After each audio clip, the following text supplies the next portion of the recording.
जय भीम, मैं शालिनी और आप देख रहे हैं अंबेडकर नामा। भारत में जातियां, उनका तंत्र, उत्पत्ति और विकास आर्टिकल के तहत पिछले एपिसोड में हमने चर्चा करी कि गलत प्रथाओं को ग्लोरीफाई करने की क्यों जरूरत पड़ी, आम जनता के बीच में उनकी प्रशंसा क्यों करवाई गई, और साथ ही ये भी जाना कि जितने बढ़िया तरीके से ये रीति रिवाज और गलत प्रथाएं ब्राह्मण समाज में प्रचलित हैं, उतना उस रीतियों का अनुकरण करने वाले समाजों में नहीं हैं। तो अब हम चर्चा को यहां से आगे लेकर चलते हैं। चलिए 33। अब मैं अपने आलेख के तीसरे भाग पर आता हूं, जिसका संबंध पूरे भारत में जाति व्यवस्था के विकास और विस्तार से है। जिस प्रश्न का मुझे उत्तर देना है वह ये है, देश के अन्य गैर ब्राह्मण समुदायों में जाति की ये संस्था कैसे फैली। एक दिन में अचानक तो नहीं मान ली गई होगी। पिछले एपिसोड में भी डॉक्टर अंबेडकर इसके ऊपर चर्चा करते हैं कि ये प्रथाएं इतनी अमानवीय और क्रूर थीं कि आम जनता को इन्हें एक्सेप्ट करना बेहद मुश्किल था। पूरे भारत में जातियों के प्रचलन के प्रश्न की किस्मत जाति के उद्भव से ज्यादा खराब रही है। जैसा कि मैं समझता हूं, इसका मुख्य कारण यह है कि इसका विस्तार और इसका सूत्रपात दो अलग अलग बातें हैं। एक तो किस तरीके से धीरे धीरे करके ये उत्पन्न हुई, और दूसरा किस तरीके से ये फैली, इसका प्रचार प्रसार हुआ। ये दोनों ही बिल्कुल अलग बातें हैं। इसका कारण विद्वानों में इस बात पर सहमति है कि जाति व्यवस्था या तो भारत की भोली भाली जनता पर कानून गढ़ने वालों ने दैवी आदेश का मुलम्मा चढ़ाकर थोप दी, या सामाजिक विकास के किसी खास नियम जो सिर्फ भारत पर लागू होता है के तहत इसका विकास हुआ है। 34। अब मैं भारत के विधि निर्माता के सवाल पर अपनी बात करना चाहता हूं। हर देश में कोई उसका विधि निर्माता होता है जो एक पापरत समाज को आपातकाल में सही दिशा देने का और न्याय तथा नैतिकता के कानून प्रदान करने के लिए अवतार की तरह उदित होता है। लेकिन यदि हम अपने ग्रंथों में पढ़ें तो ये जो अवतार होते हैं वो क्या काम करते हैं? सिर्फ ब्राह्मणवाद की स्थापना करने के लिए ही ये सारे अवतार दिलवाए जाते हैं। भारत में विधि निर्माता के रूप में मनु, यदि उसका अस्तित्व था, निश्चय ही एक धृष्ट व्यक्ति रहा होगा। यदि इस बात को मान लिया जाए तो उसने ही जाति का नियम दिया, तो ये निश्चय ही दुस्साहसी व्यक्ति रहा होगा, और जिस मानव समुदाय ने उसके विधान को शिरोधार्य किया वह वर्तमान काल के मानव समुदाय से, जिसे हम जानते हैं, बिल्कुल भिन्न रहा होगा। मतलब कितने क्रूर और अमानवीय लोग रहे होंगे जिन्होंने इस प्रथा को न केवल एक्सेप्ट किया बल्कि इसकी प्रचार प्रसार का कोई भी माध्यम अपने हाथ से जाने नहीं दिया। यह अकल्पनीय है कि जाति का विधान मनु के द्वारा प्रदत्त किया गया। यह कहना कोई अतिशयोक्ति न होगी कि मनु अपना कानून बनाने के बाद जीवित नहीं रह सकते थे, क्योंकि ऐसा कौन सा वर्ग हो सकता है जो एक व्यक्ति की कलम से पशु की स्थिति में ले जाने पर भी अपने को समर्पित कर दे और ये बर्दाश्त करे कि शिखर तक पहुंचने के लिए एक और वर्ग की सृष्टि कर दी जाए। जब तक वह इतना बड़ा अत्याचारी नहीं होता तब तक वह बहुत बड़ी आबादी को गुलाम बनाए नहीं रख सकता। तब यह कल्पना नहीं की जा सकती कि वह अपने प्रभुत्व का वितरण इतने ज्यादा अन्यायपूर्ण तरीके से कर सका होगा, जैसा कि उसके विधान पर एक नजर डालते ही स्पष्ट हो जाता है। मैं मनु के प्रति कठोर लग सकता हूं, परंतु यह निश्चित है कि मुझ में इतनी शक्ति नहीं कि मैं उसका भूत उतार सकूं। वह एक शरीर रहित रूह की तरह जिंदा है जिससे अपील की जाती है, पर मुझे डर है कि वह अभी लंबे समय तक जीवित रहेगा। तो यहाँ पर डॉक्टर अंबेडकर बता रहे हैं कि मनु का भूत जैसे हम सब पर हावी है। जाति व्यवस्था से कोई बाहर आना नहीं चाहता, इससे यही साबित होता है जैसे कि मनु का भूत अभी भी हम पर हावी है। हमें डर लगता है कि यदि हम जाति व्यवस्था को तोड़कर उसके दायरे से बाहर आने की कोशिश करेंगे तो मनु का भूत हमें नुकसान पहुंचाएगा।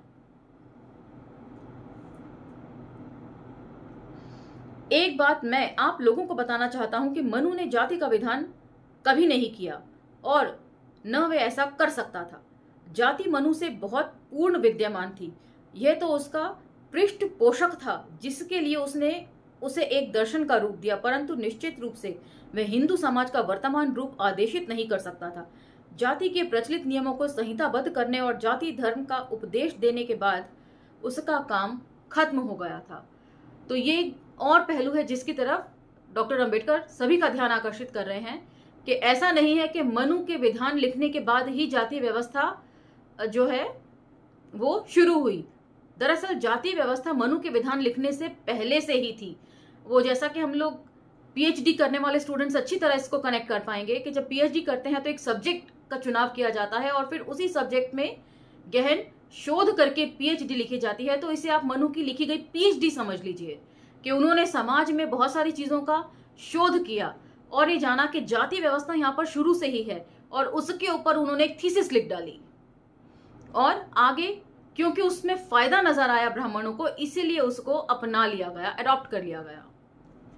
इसे इस तरह भी समझ सकते हैं सिंपल शब्दों में। जाति के प्रचलित नियमों को संहिताबद्ध करने और जाति धर्म का उपदेश देने के बाद उसका काम खत्म हो गया। जाति व्यवस्था का विकास और विस्तार इतना बड़ा काम है कि यह एक व्यक्ति या वर्ग की धूर्तता और बलबूते का काम नहीं हो सकता था। तर्क की समानता की दृष्टि से ऐसा ही एक सिद्धांत है कि ब्राह्मणों ने जाति की रचना की। तो जैसा कि अभी मैंने बोला कि थीसिस इतनी पॉपुलर हो, इतनी पसंद आई लोगों को कि अपना वर्चस्व बनाए रखने के लिए उसको अडॉप्ट कर लिया। मैंने मनु के विषय में जो कहा है उससे अधिक कुछ और कहने की शायद कोई जरूरत नहीं है, सिवाय इसके यह कि दृष्टि वैचारिक दृष्टि से गलत और इरादतन दुर्भाग्यपूर्ण है। ब्राह्मण और कई बातों के लिए दोषी हो सकते हैं, मैं निसंकोच कह सकता हूं कि वे दोषी थे भी, परंतु गैर ब्राह्मण जनसंख्या पर जाति व्यवस्था आरोपित कर देना उनके बूते के बाहर की बात थी। तो मुट्ठी भर लोग पूरे आबादी पर शासन करें, इसके लिए कहीं ना कहीं वो पूरा जो जन समूह है वो भी जिम्मेदार है। अपने चमकदार दर्शन शास्त्र द्वारा हो सकता है उन्होंने इस प्रक्रिया को पनपने में सहायता की हो, परंतु उनकी जितनी क्षमता थी उससे वे निश्चय ही अपनी योजना अपनी सीमाओं के बाहर लागू नहीं कर सकते थे। किसी भी चीज की एक हद तय होती है, एक लिमिट होती है, उसके बियॉन्ड नहीं जा सकता कोई भी। और मुट्ठी भर लोगों की भी अपनी एक लिमिट रही होगी उसके प्रचार प्रसार में। फिर आखिर ये इतना कैसे फैल गया जाति व्यवस्था या जो कुरीतियां थी। समाज को अपने पैटर्न पर मोड़ देना कितना गौरवशाली, कितना मुश्किल। समाज को आगे बढ़ाने को लेकर कोई आनंदित हो सकता है और इसकी भाव विभोर प्रशंसा कर सकता है, पर इसे वे बहुत आगे नहीं ले जा सकता। मेरे आक्रमण की तीव्रता अनावश्यक प्रतीत हो सकती है, पर मैं आपको आश्वस्त कर सकता हूं कि यह अनावश्यक नहीं है। पुरातन पंथी हिंदुओं के मन में दृढ़ धारणा है कि हिंदू समाज किसी तरह जाति व्यवस्था के ढांचे में ढल गया और यह एक ऐसा संगठन है जिसका निर्माण शास्त्रों द्वारा जानबूझकर किया गया है। यह विश्वास केवल विद्यमान ही नहीं है, बल्कि इस आधार पर इसे सही भी ठहराया जाता है कि यह उचित के अलावा और कुछ हो ही नहीं सकता, क्योंकि इसका विधान शास्त्रों के द्वारा किया गया है और शास्त्र गलत नहीं हो सकते। मैंने इस दृष्टि से उल्टे पहलू पर इतना जोर दिया है जो इसलिए नहीं कि धार्मिक मान्यताओं का आधार वैज्ञानिक है, न ही उन सुधारकों की मदद करने के लिए जो इसके विरुद्ध प्रचार कर रहे हैं। उपदेश देने से जाति व्यवस्था का जन्म नहीं हुआ और न ही उपदेश इसे उखाड़ सकते हैं। तो सबसे महत्वपूर्ण बात डॉक्टर अंबेडकर कह रहे हैं कि खाली उपदेश देने से जाति व्यवस्था नहीं फैली, और इसी प्रकार से प्रवचन या उपदेश जो साधु सन्यासियां या संत देते हैं उनके कहने से भी ये खत्म होने वाली नहीं है। अगर होने वाली होती तो इतने सुधारक जो पहले आए हैं उन्होंने इसे खत्म कर दिया होता। इसके पीछे तो कुछ और ही कारण है, इसके फैलने के और इसके अब तक स्थापित रहने के, न खत्म होने के पीछे। मेरा उद्देश्य इस दृष्टिकोण की असत्यता प्रदर्शित करना है जिसने धार्मिक मान्यता को वैज्ञानिक व्याख्या के स्तर तक ले जाकर उसकी सराहना की है, कि धर्म को एकदम विज्ञान के पैरेलल खड़ा कर दिया, जो बिल्कुल सरासर गलत है। धर्म जो है वो आस्था का प्रश्न है और वैज्ञानिक जो है वो तर्क का प्रश्न होता है। 35 इस तरह महान व्यक्ति का सिद्धांत भारत में जातियों के प्रसार को सुलझाने में बहुत दूर तक हमारी मदद नहीं करता। पश्चिमी विद्वानों ने, जिन्हें नायक पूजा की बहुत आदत नहीं है, दूसरी व्याख्याएं देने का प्रयास किया है कि मतलब दूसरे लोग भी किसी न किसी ईश्वर को पूजते हैं, लेकिन वो कोई इक्का दुक्का ही होते हैं। हमारे देश की तरह 33 करोड़ देवी देवता वहां नहीं होते। इसलिए उनको इन सब बातों को समझना बहुत मुश्किल है, करीब करीब नामुमकिन समझ लीजिए। ऑल्दो उन्होंने सभी विदेशी विद्वानों ने कोशिश की इसको समझने की। उनके अनुसार मुख्य केंद्र जिसके इर्द गिर्द भारत में विभिन्न जातियों का ताना बाना बुना गया ये हैं: पहला व्यवसाय, दूसरा कबायली संगठन आदि का बने रहना, तीसरा नए विश्वासों का जन्म, 4 संकर जातियां और 5 आव्रजन। 36 प्रश्न किया जा सकता है कि क्या ये केंद्र अन्य समाजों में उपस्थित नहीं है और क्या ये भारत की खास चीज है? यदि वे भारत की विशेषताएं नहीं है तो पूरे विश्व में एक समान है, तो उन्होंने भूमंडल के किसी अन्य भाग में जातियां क्यों नहीं गढ़ ली? तो प्रश्न बिल्कुल जायज है कि यदि व्यवसाय और कबीलों का बने रहना और यही सारी बातें होती तो दूसरे देशों में भी तो जाति प्रथा होनी चाहिए थी। ये सिर्फ भारत की एक्सक्लूसिविटी बनकर क्यों रह गई? क्या इसका कारण यह है कि वे देश वेदों की भूमि की अपेक्षा अधिक पवित्र हैं, या यह प्रोफेसरों की गलती है? मुझे डर है कि दूसरी बात ही सही है। 37 ऊपर जिसका जिक्र किया गया है उनमें से एक या अन्य पर आधारित अपने सिद्धांतों के लिए कई लेखों द्वारा उच्च सैद्धांतिक मूल्य का दावा करने के बावजूद ये कहते हुए दुख होता है कि करीब से जांच करने पर वे सिर्फ उदाहरण भर हैं, जैसा कि मैथ्यू आर्नोल्ड ने कहा है, जिसमें महानता का कुछ सार न होते हुए भी महान नाम जुड़ा हुआ है। अभी आप इसको सुन लीजिए।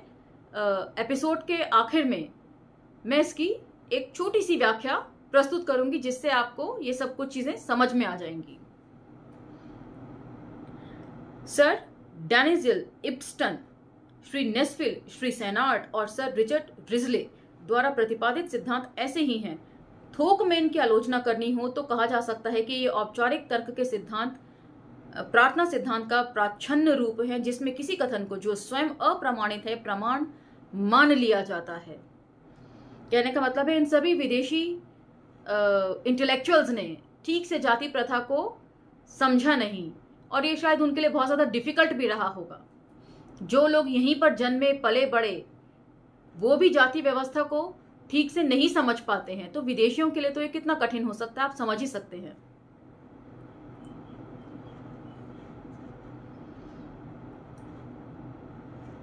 प्रमाण उदाहरण के लिए श्री नेस्फील्ड कहते हैं कि कार्य और सिर्फ कार्यकलाप ही वह बुनियाद है जिस पर भारत की संपूर्ण जातीय व्यवस्था का निर्माण हुआ है, लेकिन उन्हें ये याद दिलाना उचित ही होगा कि उनका यह कथन जो व्यवहार में ये कहने के बराबर है कि भारत में जातियां कार्य मूलक या व्यवसाय मूलक हैं, हमारी जानकारी में कोई इजाफा नहीं करता।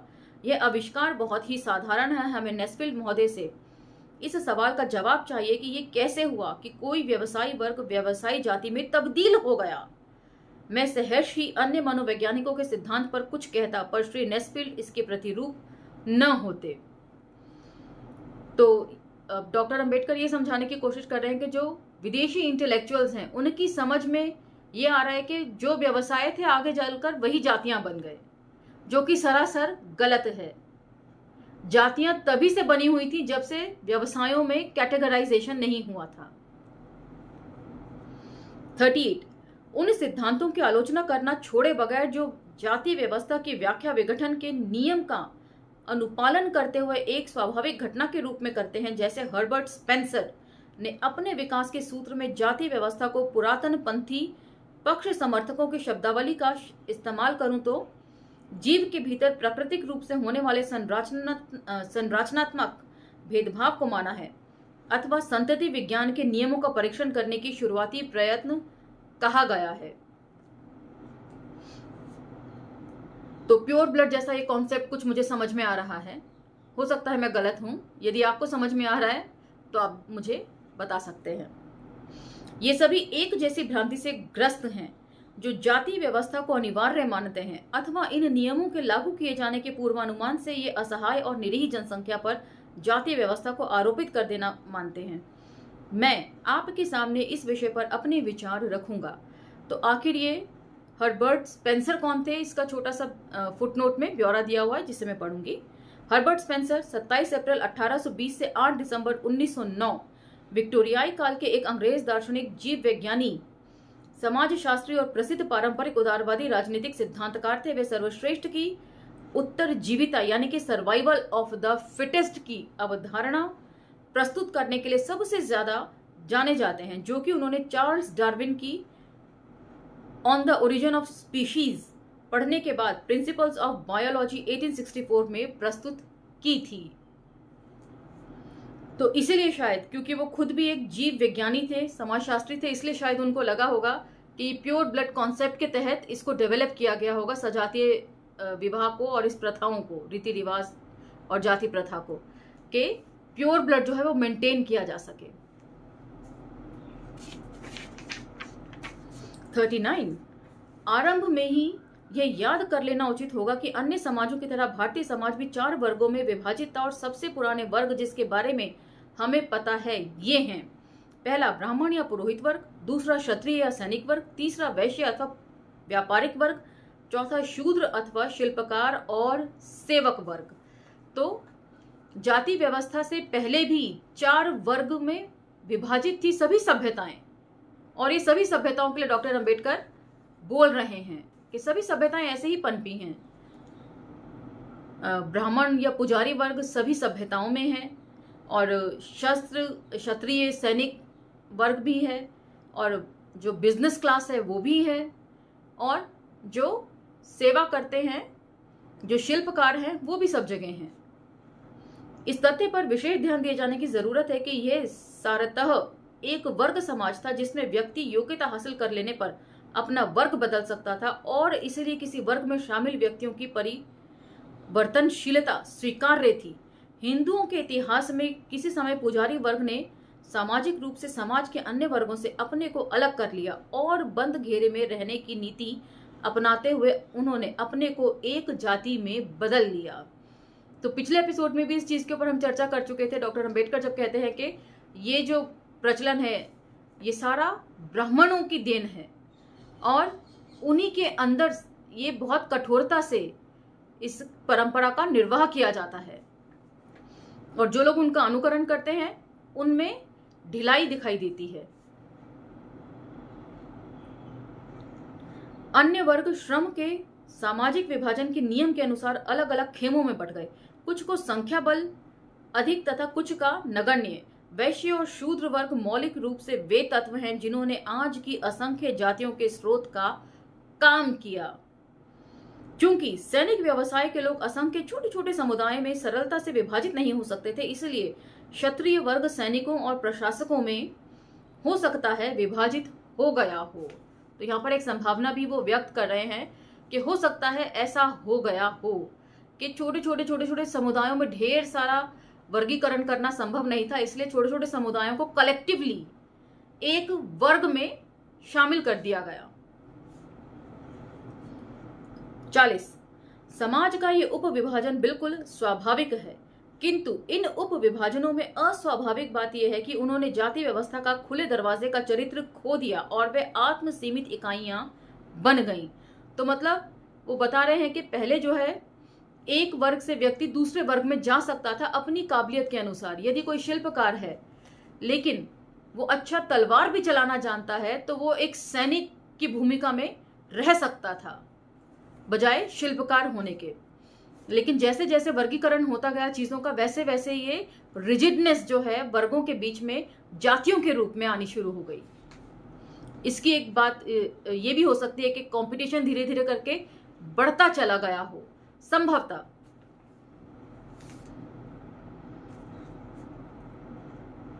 खुले दरवाजे का चरित्र खो दिया और वे आत्म सीमित इकाइयां बन गई जिन्हें जातियां कहा जाता है। प्रश्न ये उठता है कि क्या उन्हें अपने दायरे में सीमित रहने के लिए विवश किया गया और उन्होंने सजातीय विवाह का नियम अपना लिया, या उन्होंने स्वेच्छा से अपने को एक सीमित दायरे में बंद कर लिया?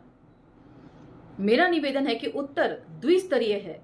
कुछ ने दरवाजे बंद कर लिए और कुछ दूसरों ने पाया कि उनके लिए वे दरवाजे बंद कर दिए गए हैं। तो उन बंद दरवाजों के पार जाने की कोशिश किसी ने नहीं की, सारी गलती यहीं से शुरू हुई। पहली व्याख्या मनोवैज्ञानिक है और दूसरी यांत्रिक, किंतु ये दोनों एक दूसरे के पूरक हैं और जाति रचना की घटना की संपूर्णता से व्याख्या करने के लिए दोनों ही आवश्यक हैं। तो इन दोनों को ही हम अगले एपिसोड में समेटेंगे। अब ये एक पढ़ दूं और अगले उसमें अगली पढ़ूं अगले एपिसोड में, तो ये समझ में नहीं आएगी, इसलिए दोनों को एक ही में समेटेंगे। हो सकता है इसके चलते अगला एपिसोड जो है वो थोड़ा लंबा बन जाए, लेकिन समेटेंगे एक ही एपिसोड में। तो आज का ये एपिसोड यहीं पर विराम देते हैं। अगले एपिसोड तक इंतजार कीजिए, संभवतः अगला एपिसोड इसका हो सकता है आखिरी एपिसोड भी हो बुक का। तो अम्बेडकरनामा को लाइक, शेयर, सब्सक्राइब करते रहिए, और आपके कोई सुझाव हों कोई और पुस्तक के बारे में भी जो आप सुनना चाहें, वो भी फटाफट कमेंट सेक्शन में जरूर लिख दीजिएगा, क्योंकि ये बुक खत्म होने वाली है, 1 से 2 एपिसोड में खत्म हो जाएगी। उसके बाद एक नई पुस्तक शुरू करेंगे। तो आप मुझे बताइएगा कि आप और कौन सी पुस्तकें सुनना चाहते हैं। इसी के साथ आज्ञा दीजिए। धन्यवाद।